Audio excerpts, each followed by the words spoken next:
15 August स्वातंत्र्य दिन सूत्रसंचालन. सुस्वागतम सुस्वागतम सुस्वागतम. भारत माझा देश आहे असं आपण गर्वाने म्हणत असतो. आपल्या देशाचा स्वातंत्र्य दिन हा आपल्यासाठी गर्वाचा दिवस आहेच. तसेच हा दिवस म्हणजे उत्साहाचा आणि एकतेचा दिवस. 15 ऑगस्ट 1947 रोजी भारताला ब्रिटिशांच्या गुलामगिरीतून स्वातंत्र्य मिळाले. जवळपास 200 वर्षाहून अधिक काळ सुरू असलेल्या इंग्रजांच्या त्रासातून भारताला सुटका मिळाली आणि भारत मातेने पुन्हा एकदा नवा श्वास घेतला आणि या नव्या युगाची सुरुवात करण्यासाठी अनेकांनी आपल्या प्राणाची आहुती दिली. काहीतरी मिळवण्यासाठी काहीतरी त्याग केलं पाहिजे हे ऐकलं होतं. पण देशाला स्वातंत्र्य मिळवून देण्यासाठी आपल्या प्राणाचा त्याग करणे एवढा मोठा बलिदान फक्त एक देशभक्त भारतीयच करू शकतो. त्या त्यागाला, त्या बलिदानाला वंदन करण्याचा आजचा दिवस म्हणजे भारताचा स्वतंत्र दिवस. प्रत्येक भारतीयाने आपल्या देशाबद्दलचा सन्मान, अभिमान व्यक्त करूया. आजही अनेक सैनिक या भारत मातेच्या रक्षणासाठी देशाच्या सीमेवर अहोरात्र उभे आहेत आणि म्हणूनच आज आपण इथे स्वातंत्र्याचा मोकळा श्वास घेत आहोत, नवी स्वप्ने पाहत आहोत. त्या स्वातंत्र्यवीरांना, त्या देश सैनिकांना पुन्हा एकदा सलाम करत आजच्या या स्वातंत्र्य दिनी सोहळ्यामध्ये सर्वांचे पुन्हा एकदा स्वागत आहे. ज्याचा मुकुट आहे हिमालय, जिथे वाहते गंगा, जिथे आहे विविधतेत एकता, सत्यमेव जयते आहे आमचा नारा, तोच भारत देश आमचा. तिरंगा म्हणजे त्यातील प्रत्येक रंग भारताच्या वैभवशाली सामर्थ्य व संपन्नतेचे प्रतीक आहे, त्यागाचे प्रतीक आहे, बलिदानाचे प्रतीक आहे. तिरंगा आमचा अभिमान आहे.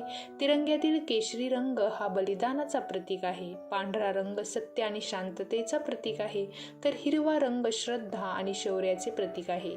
सोबत मध्यभागी असणारा निळा चक्र, ज्यामध्ये 24 आरे असतात, हा भारताचे होणारी अविरत प्रगती दाखवितो. हा तिरंगा आपल्या भारतीयांचे बंधुत्व, एकता, अखंडता दर्शवितो. द्या सलामी आपल्या तिरंग्याला, जो आपली शान आहे, सदैव उंच फडकत राहावा जोपर्यंत आपल्यात प्राण आहे. जय हिंद, जय भारत. पुढे अध्यक्ष निवड. नाजूक पाकळ्या किती सुंदर असतात, रंगीत कळ्या रोजच उमलत असतात, नजरेत भरणारी सर्वच असतात, पण हृदयात राहणारी तुमच्यासारखी माणसं फारच कमी असतात आणि तुम्ही अध्यक्ष म्हणून लाभलात हे आमचं भाग्य.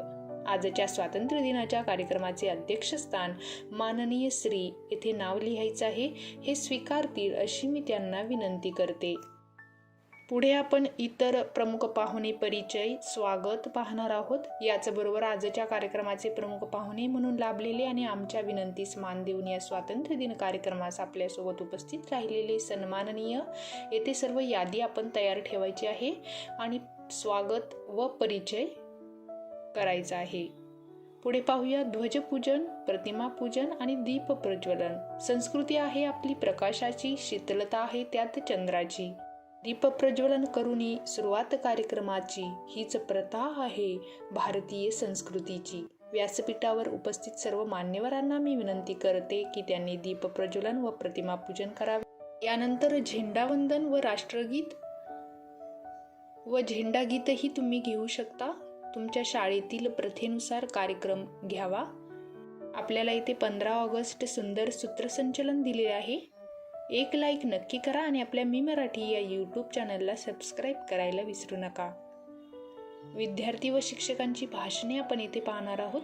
मुक्त आमचे आकाश सारे, झुलती हिरवी राने, स्वैर उडती पक्षी नभी, आनंद आज उरी नांदे. स्वातंत्र्य दिनाचा उत्साह वाढतच आहे. आता आमचे चिमुकले सुद्धा यावर आपले विचार व्यक्त करण्यासाठी सिद्ध आहेत. चला तर ऐकूया स्वातंत्र्य दिनानिमित्त आमच्या चिमुकल्यांचे विचार. त्यानंतर सांस्कृतिक कार्यक्रम. तू माझी भारतभूमी, मी तुझा मावळा, भाग्यवान जो जन्म घेतला या स्वातंत्र्य भूमीमध्ये. अशा देशभक्तीने ओसंडून वाहत असणाऱ्या आजच्या या कार्यक्रमामध्ये आपली सुद्धा देशभक्ती व्यक्त करण्यासाठी आमच्या शाळेचे विद्यार्थी तुमच्या समोर सांस्कृतिक कार्यक्रम सादर करत आहेत. यानंतर स्वातंत्र्य दिनानिमित्त काही स्पर्धा आयोजित केल्या असतील तर त्याचे आपण बक्षीस वितरण कार्यक्रम आयोजित करावा. त्यानंतर शेवट अध्यक्षीय समारोप भाषण येथे होईल. इथे वाहती गंगा यमुना, इथे वाहती कृष्णा नर्मदा. प्रेमाची आणि शांतीची शिकवण देतो देश सर्वदा. लाख वादळे आली तरीही आम्ही गाठू नवा किनारा. अभेद्य राहील विंध्य हिमाचल, अविरत वाहील प्रगतीची धारा. आपल्या शब्दांमधून आपल्याला प्रेरणा देण्यासाठी येत आहे आजच्या कार्यक्रमाचे अध्यक्ष. भाषण झाल्यावर त्यामधील काही मुद्दे सांगावे व सर्वांचे आभार मानावेत आणि शेवट वंदे मातरम घ्यावे. अशा प्रकारे आपण सूत्रसंचलन पाहिले. व्हिडिओ आवडला असेल तर एक लाईक नक्की करा आणि कमेंट करायला विसरू नका. धन्यवाद.